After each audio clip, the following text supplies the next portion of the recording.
धन्यवाद अर्जुन जी को। सर्वप्रथम मंचासीन इस संस्थान के डायरेक्टर और मेरे यंगर ब्रदर, छोटे brother doctor Abhishek Singh ji,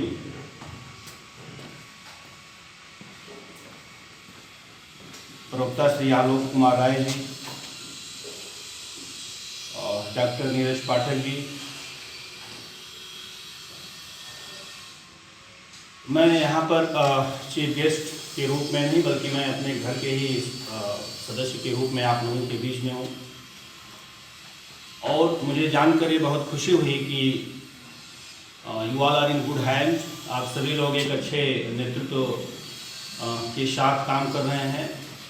director स्वयं मैं उनको बहुत करीब से जानता हूँ, जो प्योरली एकेडमिशियन रहे हैं। मैं इस लीडिंग केसेस को देख करके मुझे लगा, मुझे बहुत सारे कॉलेज में जाने का अवसर मिलता है, लेकिन मैं इन सब चीज़ों को देख करके जो प्रथम दृष्टया मुझे ये आकर्षित की कि इस केस को, जो महत्वपूर्ण केस इस पर लिखे गए हैं, इस केस को देख करके ऐसा मुझे महसूस हुआ कि आप सभी सुरक्षित हाथों में हैं। आप अच्छे व्यक्ति के दिशा निर्देश में आप लोग यहाँ पर अपने अंतिम लक्ष्य को प्राप्त करें। मैं इसके पहले कुछ बोलूँ, आप सभी लोग, चूँकि एक अप्रीहेंशन, एक मन में भय रहता है कि जिस कोर्स के लिए मैं आया हूँ कैसा होगा, इस कोर्स को करने के पश्चात मैं कहाँ कहाँ जा सकता हूँ। तो मैं आपको बता दूं कि एलएलबी करने के पश्चात जो आपके अवसर होंगे, जो आपके एवेन्यूज होंगे, अपॉर्चुनिटी या अवसर आपको प्राप्त होंगे आने वाले समय में, आप एक अच्छे अधिवक्ता के रूप में अपने को स्थापित कर सकते हैं,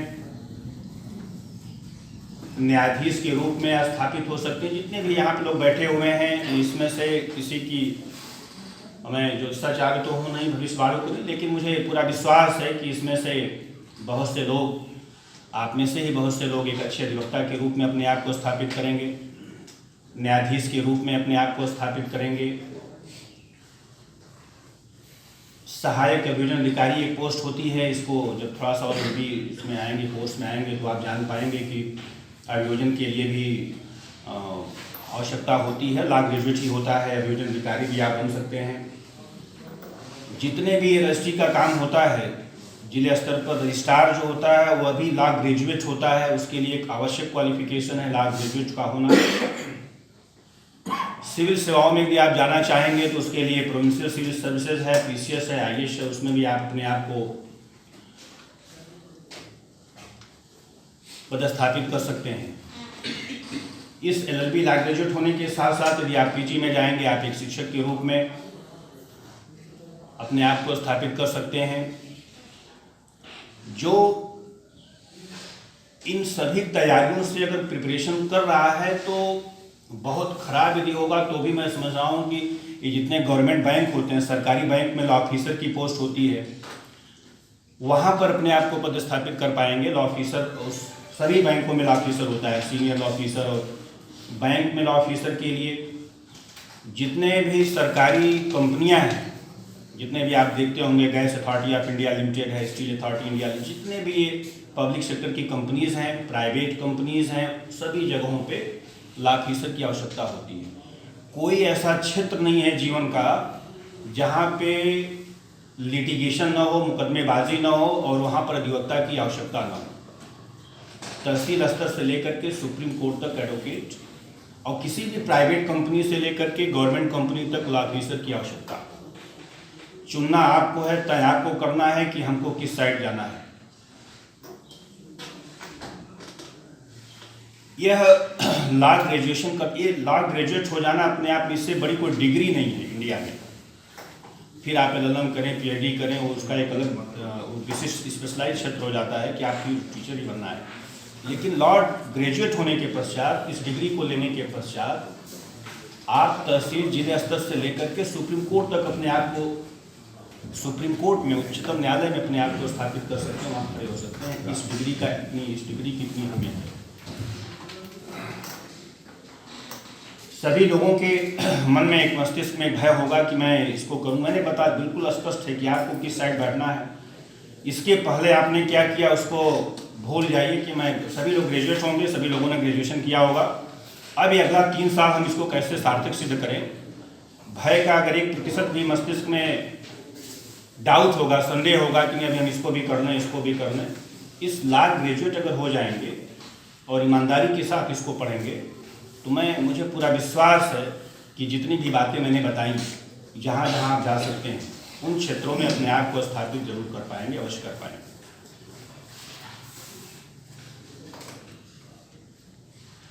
मैं इसको एक छोटी घटना से बताना चाहूँगा जिससे कि आप और समझ सकें। मैं साइंस ग्रेजुएट, मैंने बीएससी किया, फिजिक्स केमिस्ट्री मैथ मैंने बीएससी किया। बीएससी करने के बाद सामान्यतः लोग एमएससी करते हैं और बीएड पीएचडी करते हैं। चूँकि टीचिंग बैकग्राउंड से, फादर भी मेरे टीचर, तो उन्होंने कहा एमएससी करना है, एमएससी करना है, पीएचडी करना है। मैंने कहा नहीं, मुझे एमएससी और पीएचडी नहीं करना है, बीएससी की आपकी चॉइस पर, उसके बाद मुझे तैयारी करनी है। तो परिवार के बड़े भाई ने, चूँकि इलाहाबाद विश्वविद्यालय से लॉ कर रहे थे, एमएससी के बाद उन्होंने एलएलबी किया था और फिर वो पीसीएस हो गए थे, तो मुझे लगा कि अच्छा अवसर है। 94 में मैंने बीएससी किया और 94 बैच में ही वो पीसीएस सेलेक्ट हो गए। तो मुझको लगा कि ये अच्छा है, यही ठीक रहेगा एलएलबी करना। मैं जो अपने एलएलबी करने के पीछे, जो अपनी हर व्यक्ति के पीछे, जो भी आप कर रहे होंगे, इस यहाँ पर आए हैं तो इसके पीछे कोई न कोई आपका एक गाइडिंग फोर्स होगा, कोई प्रेरणा स्रोत होगा कि हम यहाँ पर आए हैं, इसको करना है। तो पिताजी ने बोला कि एमएससी करना है तो एमएससी करना है, एलएलबी के लिए भाई पैसा नहीं दूंगा। वकील एलएलबी करना बहुत, अभी 94 का है, 94 का परिदृश्य आप याद करें तो मैंने कहा मेरा लखनऊ विश्वविद्यालय में एलएलबी में एडमिशन हुआ है एंड आई गॉट 78 रैंक। मुझे 1000 सीट हुआ करती थी उस समय, मेरी रैंक थी 78। तो मैंने बड़े गर्व से बोला कि पिताजी मुझे, मेरी 78 रैंक, 78वीं रैंक है और मैं एलएलबी करूँगा। तो उनके मस्तिष्क में एलएलबी के प्रति जो एक सोच थी, उन्होंने बोला कि एलएलबी करके वो मेरे बगल का है, लोग ऐसे उदाहरण देते हैं। तो मैंने कहा कि मुझे एलएलबी करना है और मैं पीएचडी नहीं करूँगा, रिसर्च नहीं करूँगा। मतलब भाई थोड़ा उस समय जो भी भावनात्मक इमोशंस रहते हैं, और मैं सिविल सर्विसेज को क्लियर कर ले जाऊँगा, मुझे पूरा विश्वास है। बैकग्राउंड था ग्रामीण पश्चिम का, जो जिस गांव से मैं बिलोंग करता हूँ वहाँ पे काफ़ी लोग इस सेवाओं में हैं। तो मेरा एक था कि मैं भी इसी, तो मैं आपको बताऊँ कि जैसे पिताजी से इस प्रकार से करना कि नहीं मैं करूँगा तो एलएलबी और सिविल सर्विसेज में मेरा सिलेक्शन होगा या मैं जुडिशरी में जाऊंगा, इस तरह से देना भी प्रारंभ किया। कंटिन्यूस मैंने पीसीएस क्वालिफाई किया, जुडिशरी के इंटरव्यू भी दिए। तो यहाँ मेरे सीनियर हैं, लोग जानते हैं बहुत सारे। मैं इस संस्थान बीएचयू को 2010 में ज्वाइन किया, 2010 में मेरी यहाँ नियुक्ति हुई। इसके पहले मैं लखनऊ विश्वविद्यालय में था, लेकिन मैं उसके पहले 2005 और 2008 का जुडिशरी का इंटरव्यू दिया। तो मुझे लगा कि ये अब स्थिति ये आई कि मेरे पढ़ाई हुए स्टूडेंट, मैं 2008 ऐसा आया कि मैं और मेरा स्टूडेंट दोनों हम लोग साथ गए इंटरव्यू देने, और मेरा स्टूडेंट आई, यहाँ सारे लोग ऐसे होंगे जिसके मन, and she got 2nd rank. Pooja Vishwakarma, उसकी 2nd रैंक आई उत्तर प्रदेश न्यायिक सेवा परीक्षा में 2008 में। नाउ शी इज रेडी, इस समय पर जिला जज है। लेकिन नियत ने तय करके रखा था कि बाबा विश्वनाथ जी की सेवा करना है, काशी हिंदू विश्वविद्यालय की सेवा करना है। तो मुझे ये अवसर प्राप्त हुआ कि मैं यहाँ पर आया, और मेरा यहाँ पे हमारे पास 2 माइथोलॉजी है, 2 विचार हैं, हमें 2 विचारों को लेकर के साथ में रखना है। तुलसीदास ने लिखा है रामचरितमानस में, एक जगह कर्म की प्रधानता है, कर्म प्रधान विश्व रचि राखा।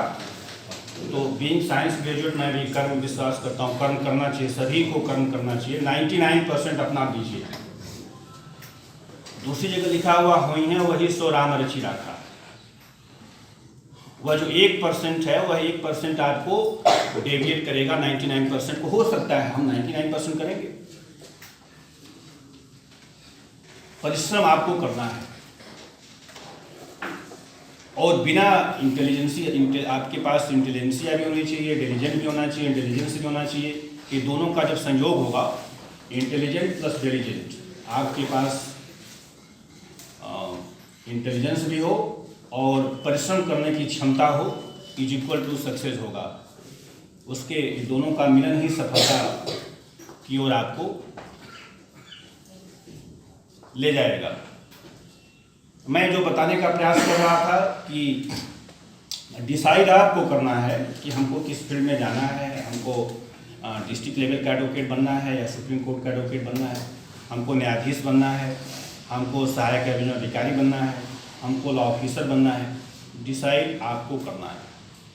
इस स्तर पर आपको बताने के लिए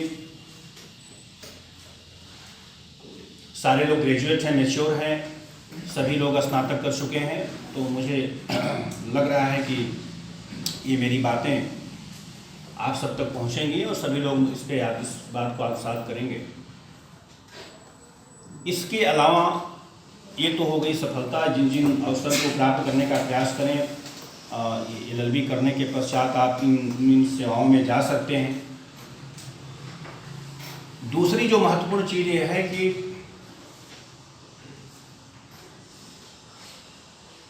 पढ़ाई के साथ ही साथ आप चाहे न्यायाधीश बने, अच्छे एडवोकेट बने, लेकिन यदि आप समाज के लिए कुछ न कर पाएँ, आप किसी वंचित के लिए कुछ न कर पाएँ, आप किसी गरीब निर्धन के साथ न्याय न कर पाएँ, तो आपका लॉ ग्रेजुएट होना, आपका न्यायाधीश होना, आपका अधिवक्ता होना, आपका अभियोजन अधिकारी होना मेरी समझ में व्यर्थ है।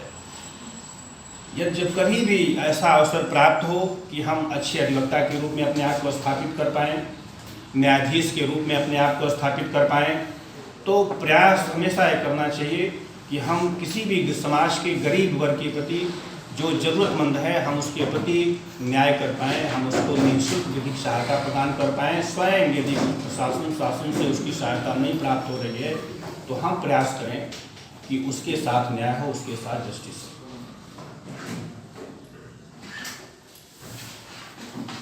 मैं साइंस का विद्यार्थी होने के नाते मैं कभी लिटरेचर भी बहुत पढ़ता था, लिटरेचर पढ़ने का मुझे शौक भी है। मैं कबीर को I would like to quote Kabir, मैं कबीर को यहाँ कोट करना चाहूँगा। वो शायद आपकी बात आप तक वो बात पहुँचे। कबीरदास ने लिखा है कि बड़ा हुआ तो क्या हुआ, जैसा पेड़ खजूर, पंछी को छाया नहीं, फल लागे अति दूर कबीरा, फल लागे अति दूर। बड़े होने से वह बड़ा होना व्यर्थ है व्यक्ति का। बड़ा न्यायाधीश हो गया, बड़ा एडवोकेट हो, अधिवक्ता हो गया, वह बड़ा होना, बड़प्पन होना बेकार है। जिस प्रकार कि खजूर पे लगा हुआ फल, और खजूर का वृक्ष न तो पंछी को छाया दे सकता है, न तो उसका फल कोई साधारणतः खा सकता है। हमारे सामाजिक परिवेश में जब न्यायाधीश कोई होता है तो वह सामान्यतः उसके अंदर इतनी अकड़न आ जाती है, इतना अपना ऑरा मेंटेन कर लेता है कि सामान्य व्यक्ति वहाँ तक पहुँच नहीं पाता, उसके गांव के लोग नहीं पहुँच पाते।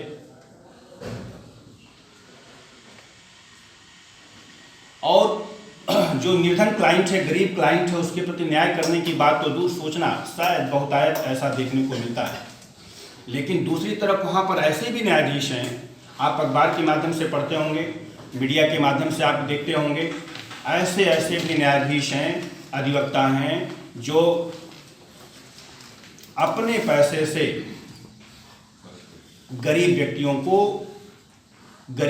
के बच्चों को पढ़ाने का खर्चा, उनके पढ़ाने का, उनकी फीस जमा करने। अभी मैं पढ़ रहा था, हाईकोर्ट की किसी जज ने अपने पास से किसी बच्चे की फीस जमा की।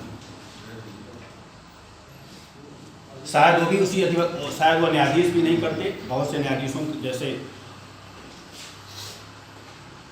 तो कहने का मेरा मतलब है कि जिस भी इस लॉ ग्रेजुएट होने के पश्चात जिस भी सेवा में रहें, जिस भी क्षेत्र में रहें, मातृ ऋण के अलावा, पितृ ऋण के अलावा समाज का जो एक ऋण है, समाज के प्रति जो आपका एक दायित्व है, उस दायित्व को भी पूरा करने का प्रयत्न अवश्य करना चाहिए।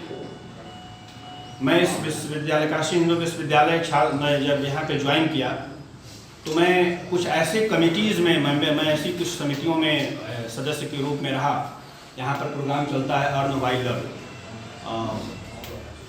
लर्निंग करते हुए कुछ उनको अर्न होना चाहिए। एक प्रोग्राम है कि कोई छात्र जैसे गरीब है, निर्धन है, तो वह अपनी सेवाएं 2 घंटे 4 घंटे लाइब्रेरी में दो, तो उसके बदले में विश्वविद्यालय उसको कुछ पैसा देता है। बहुत मुझे देख करके बहुत बड़ी पीड़ा हुई। मैं जब ज्वाइन किया है 2010 में, ऐसे ऐसे छात्र थे वर्ष 2010 में जो कि किरासन की आयल, मतलब ये जो किरासन आयल होता है उस पर खाना बनाने का बोलते थे कि मैं सर इस बैकग्राउंड से हूँ, मैं पढ़ नहीं पाऊँगा। मैं उस समिति का मेंबर रहा, मैंने कभी नहीं उसकी देखा क्राइटेरिया कि ये लगाया है कारण। मैं उसको उस समिति में सदस्य होने के नाते उसका मैंने चयन किया और उसको चयन ही नहीं किया। 3 साल जब तक उसने कोर्स किया, अर्न व्हाइल लर्न के प्रोग्राम के तहत लाभान्वित भी हुआ। और यहाँ पर जो भी विश्वविद्यालय उसको अन्नपूर्णा भोजनालय है, उस भोजनालय में छात्रों की व्यवस्था होती है खाने की, वो पूरा मैं और मेरे जैसे तमाम ऐसे शिक्षक हैं जो विश्वविद्यालय में काम कर रहे हैं, उन लोगों ने मिलकर के छात्रों को वहाँ पर भोजन की व्यवस्था, उनके खाने की व्यवस्था प्रयास करना चाहिए। हो सकता है मैं मेरे इस प्रयास से अगर, और मुझे बताते हुए बहुत फख्र महसूस हो रहा है कि ऐसा छात्र जिसको मैंने LLB में पढ़ाया, वह आज यहाँ पर शोध छात्र है, रिसर्च कर रहा है, JRF क्वालिफाई किया और कुछ यहाँ पर मजिस्ट्रेट भी हुए। वह शायद बैक होते, बोलते थे कि सर अगर मैं यहाँ से जाऊँगा तो मुझे बुनकर, उसके फादर बुनकर थे, बोले कि मुझे उस बुनकर के काम में कालीन भदोही के छात्र थे, बोले कि मुझे कालीन में लग जाना होगा, मैं कालीन बुनने का काम करने लगूँ। वह छात्र आज की डेट में काशी हिंदू विश्वविद्यालय का छात्र JRF है और रिसर्च कर रहा है। आज की डेट में उसका जो JRF की फेलोशिप है वह 40,000 रुपये प्रति माह पा रहा है। मेरे कहने का मतलब यह है कि मेरे जैसे बहुत से ऐसे शिक्षक हैं विश्वविद्यालय में जो इस दिशा में कार्य कर रहे हैं और करना भी चाहिए। एक छात्र के प्रति भी अगर अपने उन्होंने दायित्वों का निर्वहन कर दिया तो उनका शिक्षक होना मेरी समझ से सही मायने में वह शिक्षक हैं और शिक्षक होना वह धन्य हो गए कि एक छात्र को भी अगर उन्होंने कुछ सेवाएं प्रदान कर दी, वरना वो छात्र कहाँ जाता, उसका भविष्य क्या होता, वो आप स्वयं सोच सकते हैं।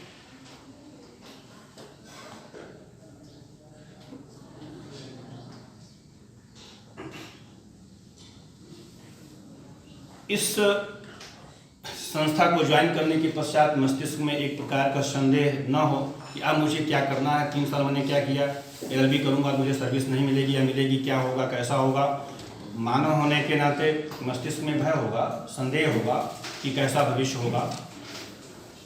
लेकिन मैं पूरे दावे के साथ ये कह सकता हूँ कि जिस दिशा निर्देश में, जिस मार्गदर्शन में आप यहाँ पर 3 साल अपना अगर सकारात्मक रूप से व्यतीत करेंगे तो निश्चित रूप से आप अपने लक्ष्य को प्राप्त करेंगे। जिस लक्ष्य को प्राप्त करने का आपने मन बना लिया है उस लक्ष्य को प्राप्त करेंगे, ये मेरा पूर्ण विश्वास है, मेरा दृढ़ विश्वास है। सोचना आपको है। बहुत सी चीज़ें यहाँ पढ़ाई जाएंगी, कानून में पढ़ेंगे, धाराएं, सेक्शन और आर्टिकल, ये सारी चीज़ें यहाँ पढ़ाई जाएंगी। लेकिन महामना मालवीय जी कहा करते थे, उनकी जो उनका जो कोटेशन है, जो कहा करते थे कि शिक्षा का जो उद्देश्य है वह डॉक्टर और इंजीनियर पैदा करना ही नहीं है, बल्कि शिक्षा का वास्तविक उद्देश्य एक गुड ह्यूमन बीइंग, एक अच्छा मानव पैदा करना है। वह अगर अच्छा व्यक्ति होगा तो अच्छा डॉक्टर भी होगा, अच्छा शिक्षक भी होगा, अच्छा इंजीनियर भी होगा। तो जो रियल पर्पज ऑफ एजुकेशन है वह एक अच्छे मानव निर्माण, एक अच्छा मनुष्य पैदा करना, एक अच्छे मानव को निर्मित करना है। यह शिक्षा का उद्देश्य। शिक्षा वह नहीं है जो धाराओं सेक्शन में आपको बताई जाएगी। शिक्षा वह है जो आप गेट के बाहर जाएंगे, आपका जो कंडक्ट है, आपका जो व्यवहार है, आपका जो आचरण है, सही मायने में वास्तविक शिक्षा वह है।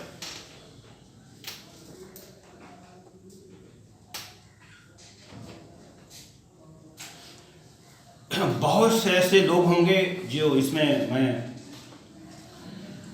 जो कभी हाफ हार्टेड काम करेंगे, आधे मन से काम करेंगे कि नहीं ये भी करना वो भी करना, तो प्रॉब्लम आएगी। जो भी करें पूरी एफिशिएंसी के साथ करें, 100% के साथ करें, सफलता निश्चित मिलेगी।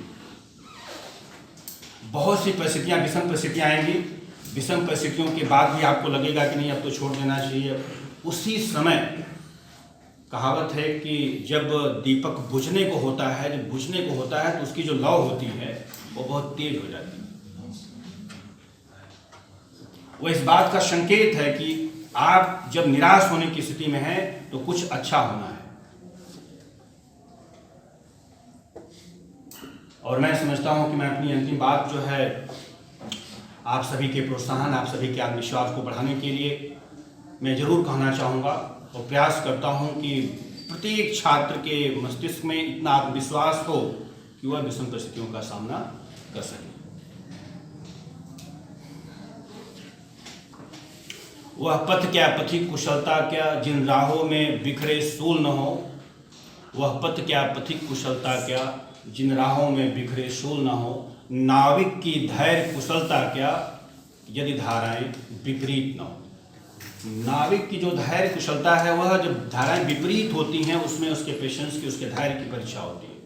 यदि आप इस विश्वास को, इस फार्मूले को, इस सूत्र को यदि आप अपने जीवन में लाएंगे तो निश्चित रूप से मैं कह सकता हूं कि आप जिन भी लक्ष्यों को प्राप्त करना चाहेंगे आप उस लक्ष्य को प्राप्त करेंगे।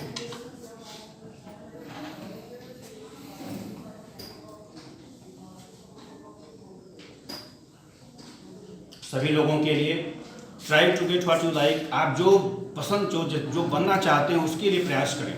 Otherwise you be bound to like what you have, अन्यथा आप बाध्य हो जाएंगे उस चीज़ को पसंद करने के लिए जो आपके पास है, जिस परिस्थिति में है। इसलिए सर्वोत्तम के लिए प्रयास करें, बेस्ट के लिए प्रयास करें, सर्वोत्तम के लिए प्रयास करें और निश्चित रूप से पॉजिटिव माइंड, ईमानदारी के साथ, डेडिकेशन के साथ, समर्पण के साथ यदि प्रयास करेंगे तो सफल हो जाएंगे। सफलता की केवल एकमात्र कुंजी है, वह है परिश्रम, आत्मविश्वास, कॉन्फिडेंस। अब इस स्तर पर मस्तिष्क में किसी भी प्रकार का कोई डाउट, संशय नहीं होना चाहिए कि अब क्या होगा। बीतीताएं विचार के जो कुछ भी पीछे हुआ है उसको भूल जाइए और अपने अगले आने वाले भविष्य के विषय में चिंतित रहें। 3 साल सार्थक हो जाएगा। इस 3 साल की सार्थकता, 3 साल को सार्थक बनाने के लिए पूरे आत्मविश्वास के साथ उसको प्रयास करें।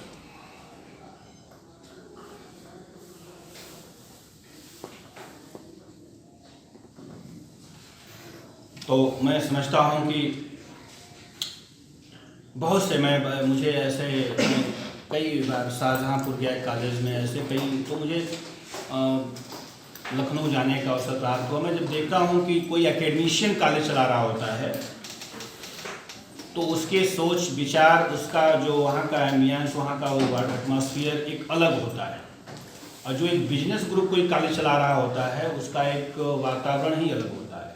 आपको जान करके बड़ा ये आप बहुत भाग्यशाली हैं कि इस संस्था के से आप जुड़े हैं और जो निदेशक महोदय हैं, डायरेक्टर महोदय हैं, स्वयं में एकेडमिशियन हैं, उनकी स्वयं में रुचि है और वह रुचि इस बात को स्पष्ट करती है कि मैं बहुत से कॉलेज में गया लेकिन मुझे ऐसा इस तरह का जल्दी मिला नहीं कि कोई केस आपको दिख जाए। बच्चों में ये आकर्षण पैदा करती कि आप इसको देखें, पढ़ें। अगर शायद ये मोबाइल है, स्क्रीनशॉट ले लें, उसको देखें कि हाँ कहाँ पर क्या है, कैसे।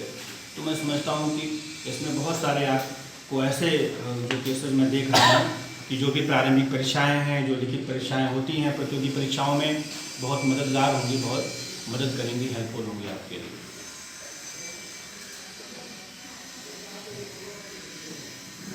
आप सभी अपने लक्ष्य को प्राप्त करें, अच्छे अंक से 100% अंकों से आप उत्तीर्ण हों।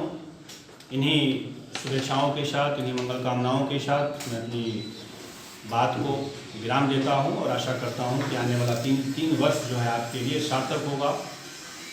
जय हिंद, जय भारत।